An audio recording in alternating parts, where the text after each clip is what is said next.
Salut à tous, aujourd'hui on se retrouve donc pour l'unboxing de la Buzz Mod de Inosuke de Demon Slayer. Alors ça par contre je suis vraiment très content d'avoir ça dans le packaging, on va regarder ça plus en détail après. Donc maintenant on jette un petit coup d'œil rapide au contenu de la boîte. Donc là on voit les 3 petites figurines, ainsi que le tapis de sol et la paire de jambes supplémentaires. Concernant la figurine, elle est très bien détaillée, là on peut le voir au niveau des dorsaux, c'est magnifique. Niveau des articulations, comme d'habitude chez Buzz Mod, je ne suis pas déçu, il n'y a rien qui bloque, c'est agréable à manipuler. Mais par contre, je vais émettre un avis négatif pour une chose, c'est cette ceinture en PVC que je trouve vraiment horrible. D'ailleurs de mon côté, j'ai déjà prévu de la remplacer par celle-ci. Les articulations des jambes sont également très solides, on peut s'amuser à faire le grand écart.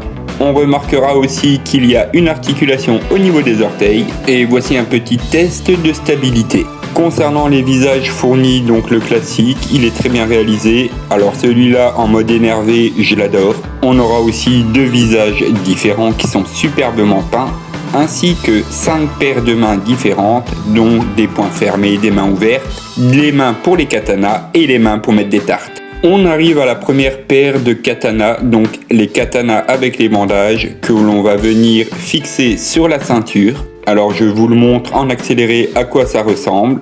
Voilà le résultat avec cette première paire de katanas. On va retrouver aussi des petits caches afin de masquer le trou dans la ceinture d'Inosuke au moment où on va retirer ces katanas. En parlant des katanas, les voici. Ils sont vraiment jolis. Alors on va en profiter, on va les mettre en place. Alors la subtilité, c'est qu'il faut passer par le dessous du poing pour pouvoir les insérer. On continue avec les accessoires, donc le tapis et la paire de jambes supplémentaires.